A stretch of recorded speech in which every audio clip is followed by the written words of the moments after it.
Bonjour. On va avoir encore une belle journée. Ils annoncent des températures bien plus hautes que ceux que l'on devrait avoir pour la période. Week-end dernier, on a eu de la pluie pendant 2 jours. Quoi. Vendredi, samedi, on a eu de la pluie. Il est tombé aux alentours de 40 mm à peu près, un petit peu moins. Je crois que c'est 3,8 exactement, qu'on verra mieux ça dans la vidéo. Mais bon, on va dire, allez, 40 mm. Donc, chez nous, ça nous a fait le plus grand bien.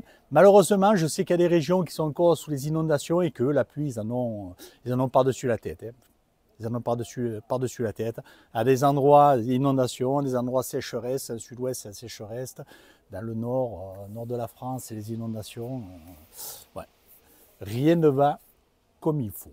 Donc l'épisode d'aujourd'hui, qu'est-ce qu'on va voir? Alors, le premier, station météo, et en deuxième, le bilan de la caméra thermique Vevo. Allez, je lance l'intro et on se retrouve.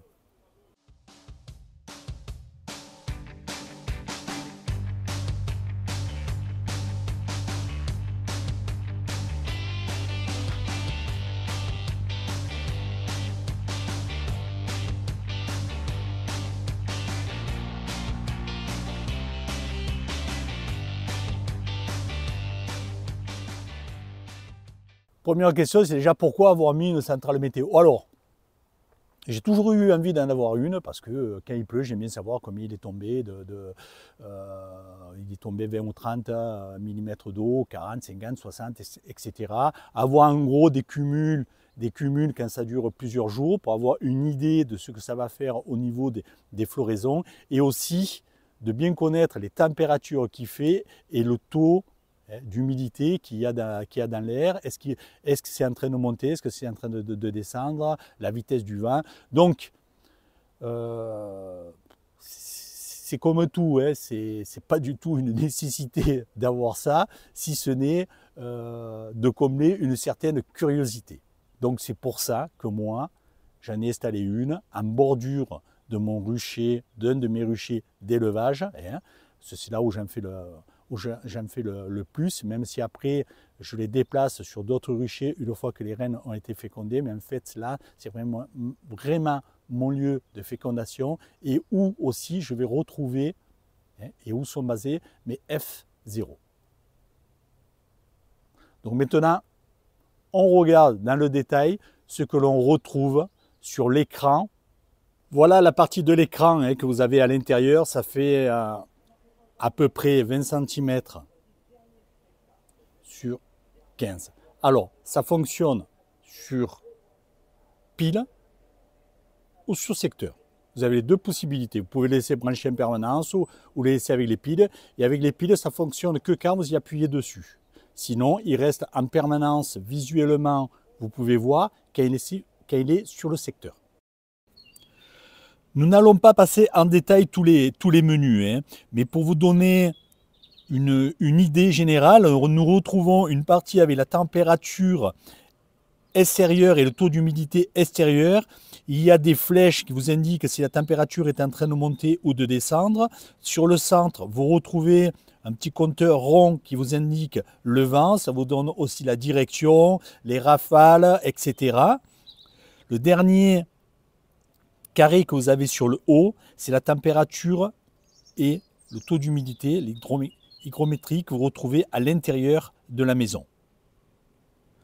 Ensuite, vous retrouvez sur le bas le temps qu'il annonce pour la journée, le taux de lumière, les UV. Ensuite, la date. Nous avons aussi l'heure. Et nous avons une partie où nous avons la partie pluie. Donc là, vous allez retrouver plusieurs items, ce qui tombe à 1 heure, ce qui est tombé à un week-end, ce qui est tombé à une semaine, ce qui est tombé à un mois. Donc ça vous donne plusieurs informations qui sont toujours utiles et ça vous donne aussi le total de la pluie qu'il y a eu depuis que vous n'avez pas fait de remise à zéro. Hein. Donc vous pouvez le mettre à zéro une fois par an et vous savez ce qui est tombé sur, admettons, sur une année. Et on a aussi la partie baromètre, donc vous avez deux possibilités, la valeur absolue relative. Hein. L'absolu, c'est à l'endroit où vous êtes la pression que vous avez, et la relative, c'est ce qui est basé au niveau de la mer.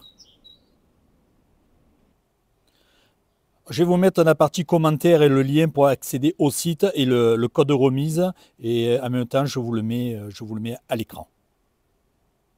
Maintenant, nous attaquons le bilan de la caméra thermique Vevor par infrarouge. Alors, déjà, je vais répondre à quelques questions qui m'ont été posées. Alors, une question qui m'a été posée, c'est de savoir si on peut détecter la rupture de ponte avec une caméra thermique. Alors, non, on ne peut pas détecter une rupture de ponte, parce que là, ce qui se passe, c'est qu'avec cette caméra thermique infrarouge, on détecte l'émission de chaleur qui est renvoyée et que la caméra analyse. D'accord? Donc, même s'il n'y a pas de couvain, il y a quand même de la chaleur dans la ruche par la colonie, donc on aura quand même un renvoi au niveau de la caméra. Donc on ne peut pas détecter s'il y a du couvain ou pas du couvain dans la ruche.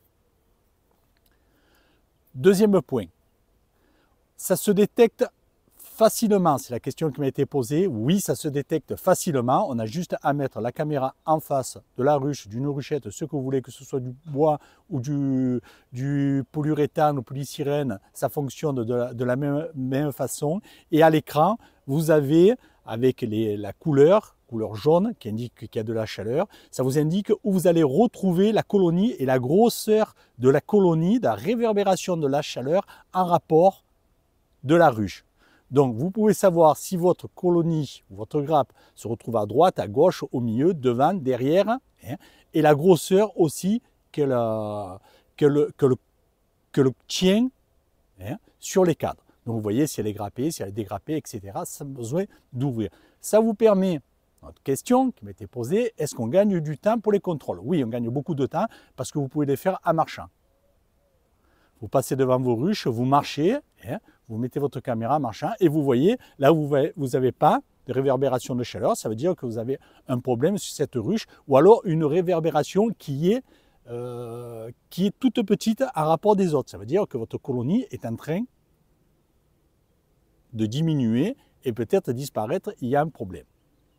Donc, ensuite, un point crucial, c'est est-ce que ça fonctionne tout le temps?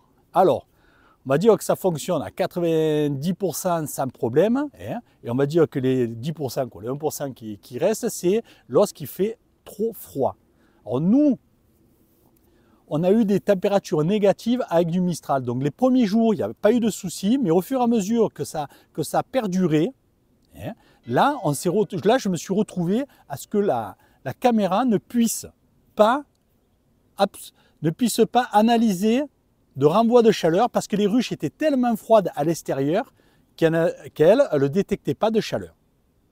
Donc voilà le point que moi j'ai eu. Alors j'ai pas été le seul, il y a d'autres personnes qui m'ont envoyé des messages, hein, pour alimenter un petit peu ma conclusion, qui m'ont dit qu'ils ont eu le même problème. Ils n'ont pas eu le problème quand il a gelé pendant une journée, même si ça descendait à -4, -5, ils n'ont pas eu de problème. Si ça durait plusieurs jours, ils ont eu des problèmes. D'accord? À ce niveau-là, puis dès que la température remontait un petit peu, tout rentrait dans l'ordre, donc ils pouvaient analyser ce qui se passait. Donc, ça, c'est le gros point négatif qu'on peut y trouver. Ensuite, la distance. Alors la distance, ça détecte quand même d'assez loin, hein. Ça détecte d'assez loin. Après, je n'ai pas mesuré à mètres, etc. Parce que certains me disent, est-ce qu'on peut trouver des nids de frelons asiatiques avec? Alors oui. Il y a des personnes que c'est leur métier, hein, ils ne font que ça, hein, sur les nids de frelons, et ils s'en servent pour détecter. Alors, par contre, quand on l'utilise, il faut l'utiliser correctement, sinon vous avez de mauvaises informations. C'est-à-dire que si vous voulez récupérer la chaleur qui est émise par une ruche, ça veut dire que c'est de la chaleur qui est à l'intérieur, qui va ressortir. il vous faut contrôler vos ruches avant que vous ayez le soleil qui va taper sur vos ruches. Pourquoi? Parce que le soleil va chauffer vos ruches et là, à ce moment-là, vous allez analyser la chaleur qui va rentrer dans les ruches et plus la chaleur qui va être émise par les ruches. D'accord?